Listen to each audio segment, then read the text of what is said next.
Vous avez d'autres dossiers que vous avez épluchés? Oui, il y a le dossier qui s'en vient. Je commence la rédaction la semaine prochaine. Et c'est un dossier qui touche les vaccins, la médecine militaire expérimentale et les cristaux liquides. L'urgence du domaine de la santé passait avant celui de la conspiration du Verseau parce que ça nous touche de près puis qu'on était en train de parler à l'heure actuelle d'un milieu journalistique d'un autre vaccin qui s'en venait au Québec, que j'ai décidé de faire le dossier qui est consacré, je pourrais dire, enfin, au tripotage pharmaceutique et médical sur le dos de la population. Le dossier qui va avoir au-dessus de 100 pages, qui va sortir sous forme de volume et qui touche de plein fouet le problème de la vaccination, de l'expérimentation militaire au niveau médical et l'intrusion de ce qu'on appelle la high-tech, au niveau de technologie de pointe, dans le domaine médical et autres, qui s'appelle le cristal liquide.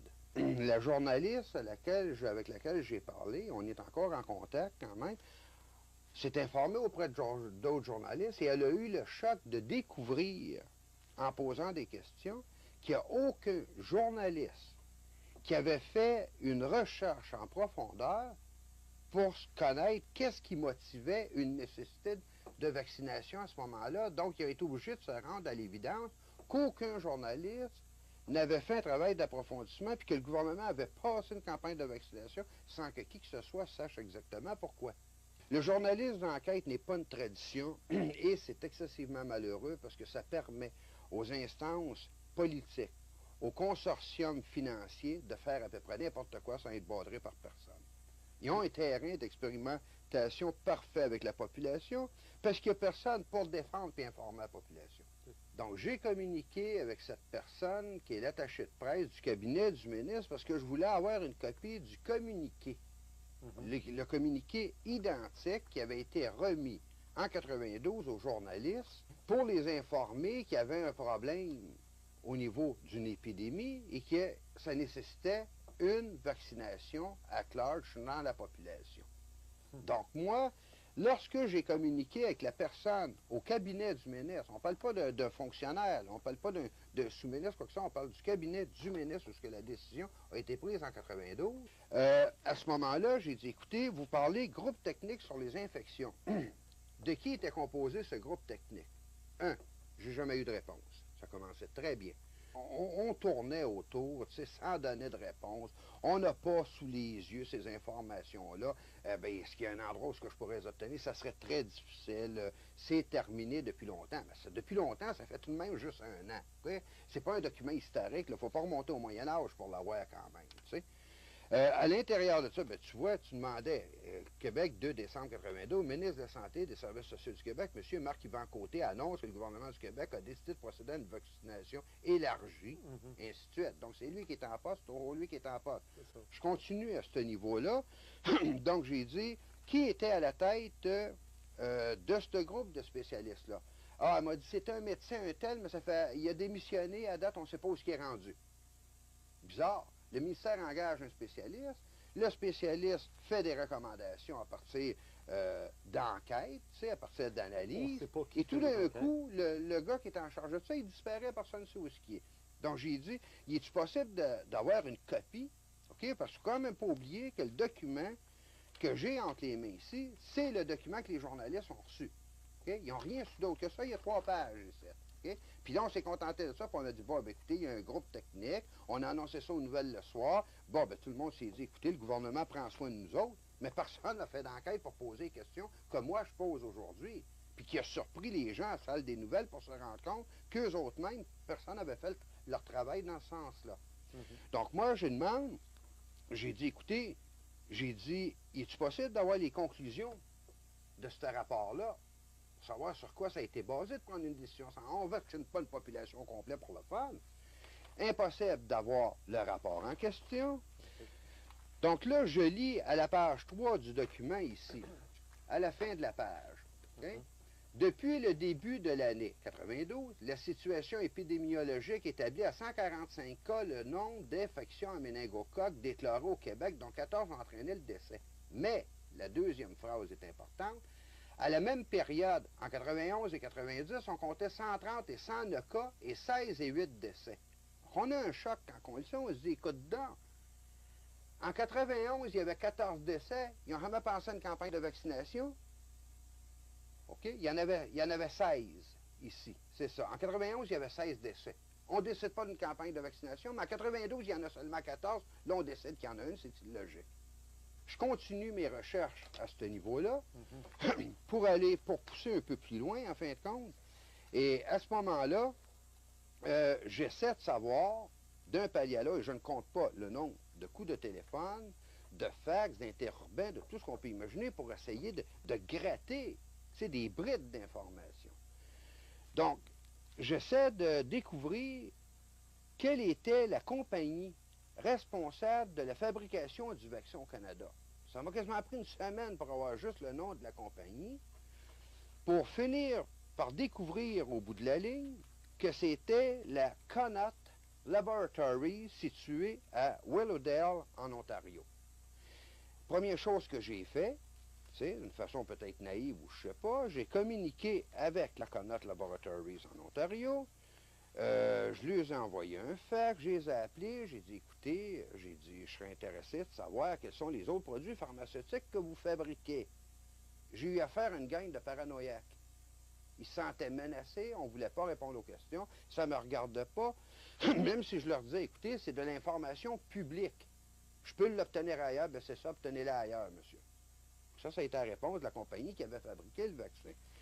Quand j'avais parlé avec l'attaché de presse du cabinet du ministre, j'ai dit, écoutez, a commencé où cette épidémie-là? Bien, tout le monde sait que ça a commencé dans la région de Hull. J'ai dit, ça a commencé dans la région de Hull. Êtes-vous au courant, puisqu'il y a juste un pont qui traverse, qui relie, en fin de compte, Hull à Ottawa du côté ontarien? Êtes-vous au courant si l'épidémie a traversé le pont? J'ai jamais eu de réponse. Le virus s'arrêtait à la frontière. Justement, êtes-vous au courant si le ministère de la Santé en Ontario a fait une vaccination locale ou quoi que ce soit? Aucune réponse, adressez-vous à vous autres. J'en ai perdu mon latin d'essayer de m'adresser à des ministères qu'on est toujours renvoyés d'un fonctionnaire à l'autre. D'ailleurs, je vais vous montrer des preuves là-dessus. Et au bout de la ligne, on n'a jamais obtenu de réponse, mais on nous répète toujours la même chose de se référer d'un à l'autre. Obligé de se rendre compte au bout de la ligne qu'on n'est pas intéressé à ce que certaines choses sortent. Je communique avec Communication Québec, eux autres me disent, écoutez, vous allez avoir les informations du Bureau du surintendant des institutions financières du Canada. Bon, et moi, je communique avec le bureau, on me dit, merci de votre télécopie du 15 novembre 1993, je peux vous confirmer que notre bureau n'a aucun renseignement au sujet des compagnies énumérées dans votre télécopie. Ces compagnies ne sont pas régies par notre bureau. Ça, c'est le surintendant des institutions financières au Canada qui n'est pas au courant dans les ordinateurs si ces compagnies-là existent. C'est des compagnies pharmaceutiques. Ça aussi, ça n'a pas de sens, OK? Quelle était la liste? Ça, je vais la montrer tout à l'heure.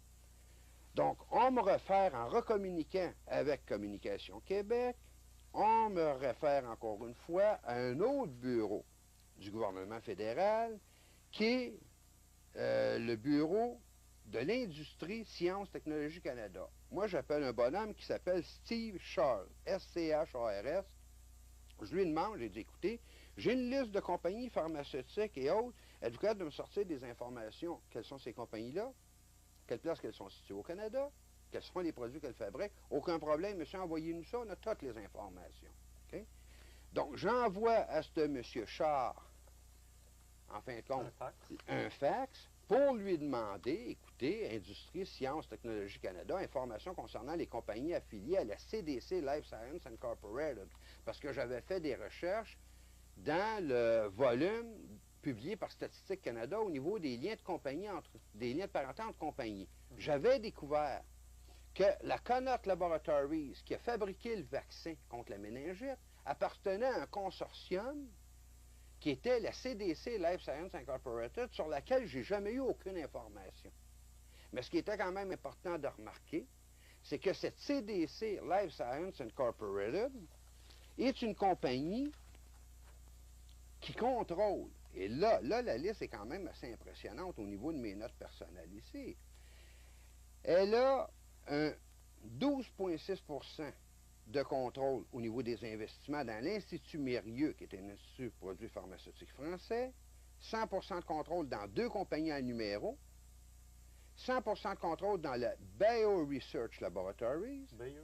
Bio, Bio. B-I-O, Oui, oui. 100% de contrôle pour la Steel Chemical Company, 100% pour la Connaught Laboratory, donc elle la contrôle complètement, mais impossible d'avoir des informations sur CDC Life Science, 100% d'informations sur la Connaught Biologic et 35,4% sur les laboratoires nordiques. Ce qui était vraiment impressionnant, c'est que les laboratoires nordiques, même s'il y a un nom français, est une compagnie dont le siège social est aux États-Unis avec une filiale au Québec.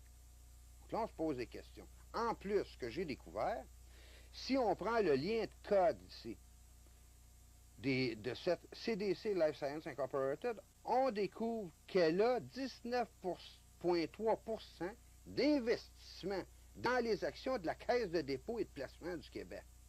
Donc là, on se retrouve avec une compagnie privée qui a des investissements dans une autre compagnie qui, elle, ne doit pas l'être, en fin de compte. Comment ça se fait qu'il y a des intérêts privés au niveau d'un consortium pharmaceutique qui contrôle une compagnie qui a fabriqué le vaccin contre la méningite, a 19,3% d'investissement des actions dans la Caisse de dépôt et de placement du Québec. Et si on regarde le code qui est défini, en fin de compte, par Statistique Canada, le code nous réfère fonds d'investissement gouvernementaux. Donc, on se retrouve dans une situation à se demander, écoutez donc, c'est une compagnie canadienne, un consortium canadien.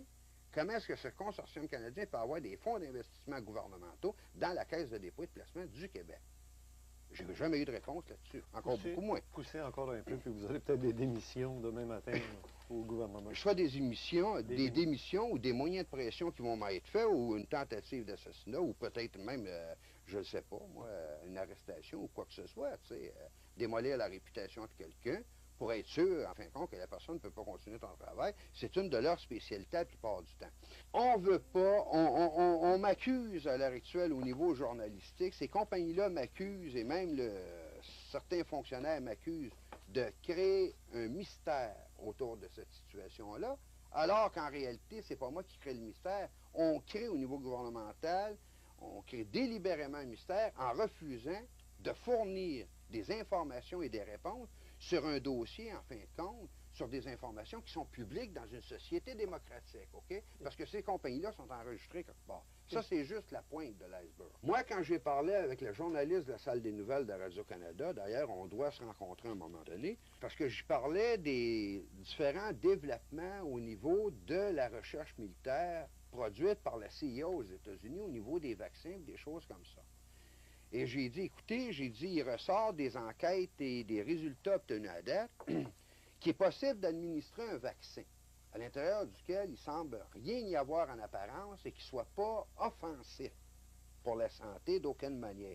Mais par contre, le même vaccin, à cause de son contenu mal défini, mis en relation 1 an ou 2 ans plus tard avec un autre vaccin qui lui aussi semble inoffensif à première vue, les deux combinés ensemble vont produire des problèmes invraisemblables. Et j'ai su dernièrement qu'il était possible, sans que ça puisse être décelé nécessairement au niveau d'analyse scientifique, il était possible de couper en deux un cristal liquide, d'en mettre une partie dans un vaccin, 1 an ou 2 ans plus tard, que la deuxième partie se retrouve dans un autre vaccin. La combinaison des deux avec les informations que je possède au niveau des cristaux liquides permet le contrôle direct des individus via satellite en vue d'en arriver à un moment donné à un contrôle politique absolu sur les populations. Ce que je conseille aux gens dans la population, c'est de sortir de leur léthargie personnelle à l'heure actuelle parce que ça touche directement à leur santé. Oui, mais si vous disparaissez d'ici une semaine ou deux, qu'est-ce qui arrive? Est-ce qu'il y a des gens qui vont prendre la relève? Est-ce qu'il y a des journalistes que vous connaissez? Il n'y a aucun journaliste, d'après moi, qui va oser, dans le contexte actuel, prendre la relève par rapport à de l'information semblable. Il n'est jamais trop tard. S'il était trop tard pour quelque situation que ce soit à l'heure actuelle, ça voudrait dire, par conséquent, que ces gens-là seraient déjà en possibilité de pouvoir implanter le système et qu'ils l'auraient déjà implanté. Posons-nous la question, pourquoi ils ne l'ont pas déjà fait? C'est parce qu'il manque encore certains éléments. Et cette date à laquelle eux auraient décidé, en fin de compte, d'imposer un système semblable, ben, peut être reculée tout dépendant de la réaction de la population. Mais là, ce qui est grave, c'est que la population est menacée dans ses familles et dans ses enfants à l'heure actuelle, directement au niveau de sa santé. J'espère qu'ils vont réagir.